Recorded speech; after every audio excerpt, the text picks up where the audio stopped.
Hello, good morning everybody. I am P Ranjit. Vyoma IAS के इस मंच पे आपका स्वागत है। कल के सेशन को, कल के क्लास को आगे बढ़ाते हुए आज मैं चर्चा करने वाला हूं कि वैदिक साहित्य या वैदिक काल में, वैदिक पीरियड में, कल मैंने आपको बताया था वैदिक काल की कुछ भूमिका बताई थी। वैदिक काल कब से कब समय को वैदिक काल माना जाता है। इसके साथ साथ वैदिक काल से किस तरह के सवाल बनते हैं और वैदिक काल को पढ़ना आपके लिए क्यों इम्पोर्टेंट है। जिस क्रम में मैंने आपको बताया था कि वैदिक काल भारत की बाद के दिनों में जितने भी साम्राज्य या फिर सभ्यता का विकास हुआ, बड़े बड़े साम्राज्य बने, चाहे मौर्य काल हो, गुप्त काल हो, राजपूत काल हो या बाद के दिनों में, कहीं ना कहीं वैदिक काल या ये जो पीरियड है ये एक आधार स्तंभ है, बेस है। इसी बेस पे बाद के दिनों में बाकी साम्राज्यों का गठन हुआ, बाकी जो सभ्यता का विकास, संस्कृति का विकास, साम्राज्य का विकास, पूरे भारत पर के क्षेत्र में लोगों का रहन सहन, वैदिक जो भी व्यवस्था का विकास हुआ, ये व्यवस्था कहीं न कहीं ये वैदिक काल से ही प्रारंभ होती है। इसे जब भी हम वैदिक काल को पढ़ें, इस बात का भी ध्यान रखें कि हम उस चीज़ को पढ़ रहे हैं, उस व्यवस्था को पढ़ रहे हैं जो शुरुआती चरण में था, इनिशियल स्टेज में। और यही बाद में इनिशियल स्टेज पे, यहीं पर चलते चलते बाद के दिनों में बड़े बड़े साम्राज्य का स्थापना हुई। पूरे भारत में वैदिक सभ्यता ने पूरे भारत को एकजुट करने का कार्य किया। पूरे भारत में वैदिक संस्कृति प्रचलन में आई, चाहे उत्तर भारत हो, दक्षिण भारत हो। भारत का एक नक्शा, मैप, एक राजनीतिक मानचित्र तैयार हुआ। तो कहीं न कहीं ये जो वैदिक सभ्यता के लोग आए थे, कहीं न कहीं इन आर्यों की भूमिका थी, जिस आर्य ने पूरे भारत को राजनीतिक रूप से, सामाजिक रूप से, सांस्कृतिक रूप से एकजुट करने का कार्य किया।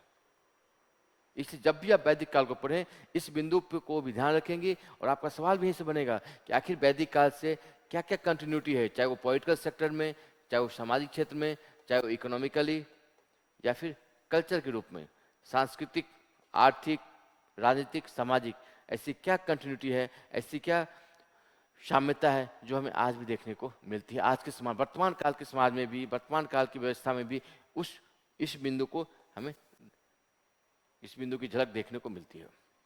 इसे जब भी वैदिक काल को पढ़ें, आप पढ़ने का स्टाइल, पढ़ने का बिंदु इसी तरह से बनाएंगे। दूसरी बात मैंने ये भी बताया था कि वैदिक काल को दो भाग में बांटा गया था। एक को पूर्व वैदिक कहते हैं, अर्ली वैदिक, जो आपने पढ़ा था, अर्ली वैदिक, और दूसरे को कहा जाता है लेटर वैदिक, पूर्व वैदिक और लेटर वैदिक।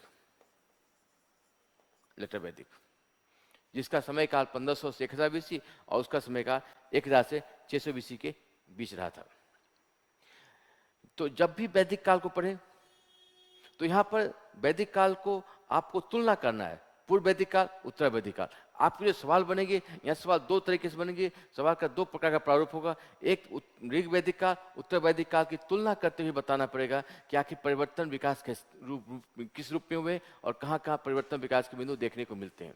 दूसरा कि ये जो परिवर्तन हुए वो बाद के दिनों में, आज के दिनों में इसकी किस तरह से इसकी भूमिका आज भी हम देख सकते हैं, आज भी इसको हम कहीं न कहीं याद भी दिखाई पड़ता है। सपोज दैट अगर हम पॉलिटिकल, राजनीतिक, अगर पूर्व वैदिक काल की अगर राजनीतिक भूमिका को तलाशने का काम करें, राजनीतिक भूमिका को पढ़ने का काम करें, इसकी पॉलिटिकल डायमेंशन की ओर देखें, तो हमें क्या क्या बिंदु देखने को मिलते हैं और जो बाद के दिनों में लेटर वैदिक काल आते आते वो डायमेंशन बदल जाते हैं या उसमें कोई डेवलपमेंट या विकास के तत्व शामिल हो जाते हैं। अगर हम पूर्व वैदिक काल के, अर्ली वैदिक काल के, अर्ली वैदिक पीरियड या पूर्व वैदिक पीरियड जो 1500 से 1000 बीसी के बीच का टाइम था, ये ध्यान रखेंगे अर्ली वैदिक पीरियड जो कि 1500 से 1000 बीसी के बीच का पीरियड था। इस बिंदु को आप ध्यान रखेंगे, इसे नहीं छोड़ेंगे कि आर्यों का भारत में आना 1500 से 1000 बीसी के दरमियान होता है, बीच में होता है।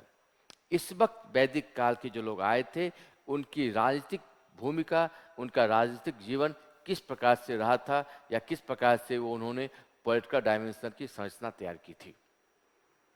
तो मैंने आपको बताया था कि जो पॉलिटिकल, राजनीतिक तत्व, पॉलिटिकल डायमेंशन को जो हम पढ़ते हैं, उस किसी भी काल के, किसी भी साम्राज्य के, किसी भी सभ्यता के, किसी भी संस्कृति के, किसी भी काल विशेष का, जब हम पॉलिटिकल डायमेंशन को छूते हैं, इसमें दो तीन ऐसे पॉइंट होते हैं जो हमें पढ़ने पड़ते हैं। मैंने आपको बताया था, सबसे पहली बात उस स्ट्रक्चर के बारे में, उस संरचना के बारे में।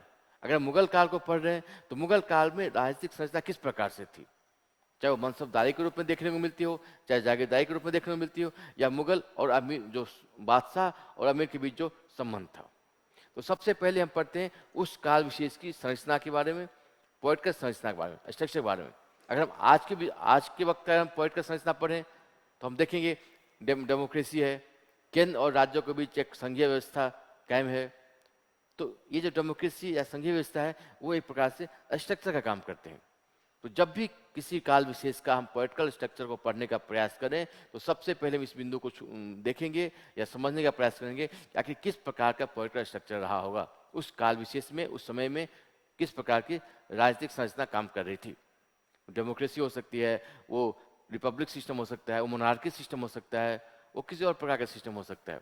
तो सबसे पहले हम पढ़ेंगे उस स्ट्रक्चर के बारे में। उसके बाद राजा की भूमिका, रोल ऑफ किंग, वो जो राजा विशेष था उस राजा की कितनी भूमिका थी, कितनी शक्ति मिली हुई थी और राजा किस प्रकार से काम किया करता था। तो कहीं न कहीं राजा भी राजनीतिक संरचना में, अगर आप किसी विशेष काल विशेष का, पहले हम इसको समझ लेते हैं फिर वैदिक काल पे आएंगे।